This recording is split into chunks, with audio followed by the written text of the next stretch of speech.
ថ្ងៃនេះសូមនាំអារម្មណ៍ពុកម៉ែបងប្អូនទៅកាន់សាលាបឋមសិក្សាមួយដែលជាកន្លែងផ្ដល់នូវចំណេះដឹងដល់សិស្សានុសិស្សជាច្រើនជំនាន់នោះគឺសាលាបឋមសិក្សាព្រែកជីកព្រែកជីកព្រែកចិត្តព្រែកជីវិតបង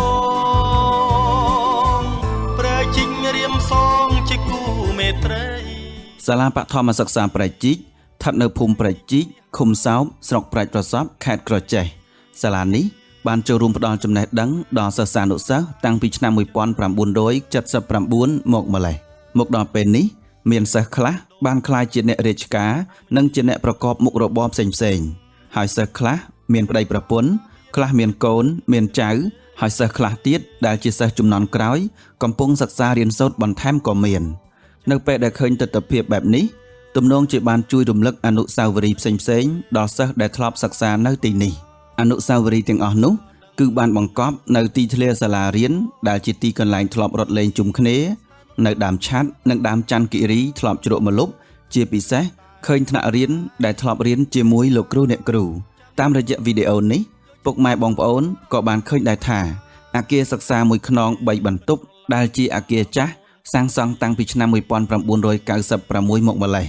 ពេលនេះអគារសិក្សាមួយនេះបានទ្រុឌទ្រោមខ្លាំងហើយលោកគ្រូនាយកនិងគណៈកម្មការសាលាក៏កំពុងជួសជុលផងដែរសង្ឃឹមថាពុកម៉ែបងប្អូនសិស្សានុសិស្សជាពិសេសអ្នកដែលធ្លាប់រៀននៅសាលាមួយនេះជួយចូលរួមជាប្រាក់ម្នាក់បន្តិចផងចុះព័ត៌មានបន្ថែមសូមតាក់ទងទៅកាន់เพจផ្លូវការរបស់សាលាបឋមសិក្សាព្រែកជីក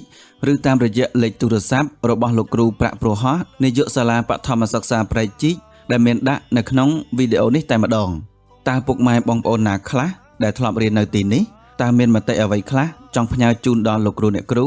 ឬក៏ចង់មានពាក្យពេចន៍អ្វីខ្លះផ្ដាំផ្ញើទៅកាន់មិត្តភ័ក្តិសូមសរសេរដាក់នៅខាងក្រោមវីដេអូនេះចុះសូមអរព្រះគុណនិងសូមអរគុណសម្រាប់ការទស្សនា